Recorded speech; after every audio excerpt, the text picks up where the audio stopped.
Do you smoke? Well, I just want to tell you something I did for many, many years. So I'm not going to judge you or anything like that. But I am going to try and convince you that you can stop smoking if you'd like, but only with God's help. You know, I tried so many times. I started as a preteen, actually, a little, and then quit, and then as a teenager later, and in my young 20s. And a lot of people smoked then. It wasn't very popular, but people were still smoking. And I didn't do it for popularity. I actually became very addicted to nicotine, to the cigarettes. And even though I tried so many times, I just couldn't overcome. I couldn't quit. And it was very frustrating for me. And I kept praying, God, you've got to help me, please. I need to quit. I need to quit. But when I did try, I felt like I was having a stroke or something because I was literally having withdrawals. And I thought, oh, wow, God, I can't do this. This is something I cannot conquer. And one morning, I was asleep in my bed, and the phone rang. And of course, what do? I grab a cigarette, light it, and answer the phone. Pretty disgusting, right? But that's what happens when you are addicted to something like that.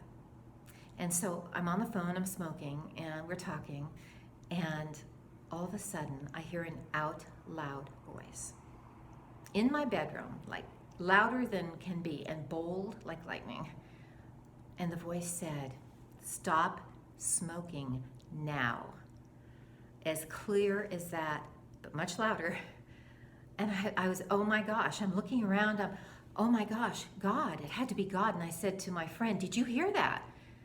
And she said, hear what? And I said, you didn't hear that? And she said, hear what? I didn't hear anything. And I went, oh my gosh. And then I realized that that voice was just for me to hear.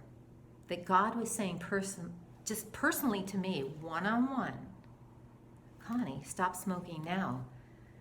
If he had continued, he might have said something like, you know, this is going to kill you, or whatever. But I took heed to that voice. But I thought, well, how am I going to do that? I don't have the strength within me to quit smoking. I've tried so many times, and I failed. So I prayed, and I said, God, if you help me to quit smoking, I can do it, but I can't do it on my own. So 3 days later, okay, I still hadn't had a cigarette. And I just kind of breathed in a way like I was smoking, kind of a fake, you know, that kind of thing, just because that breathing thing I missed. I think our body misses that type of, like you were smoking a cigarette, the inhaling and then the exhaling the way that you do when you smoke. And I just kind of was doing that, a fake smoking thing for a few days. But I didn't crave a cigarette. And I never did after that. And you know why? Because it was God helping me. It was God, his strength in me, quitting those nasty, nasty cigarettes, that horrible habit. So I just would like to encourage you right now, if you are smoking and you would like to quit, pray and say, God, I heard what you said to Connie, so I'm going to just hear it again, stop smoking now.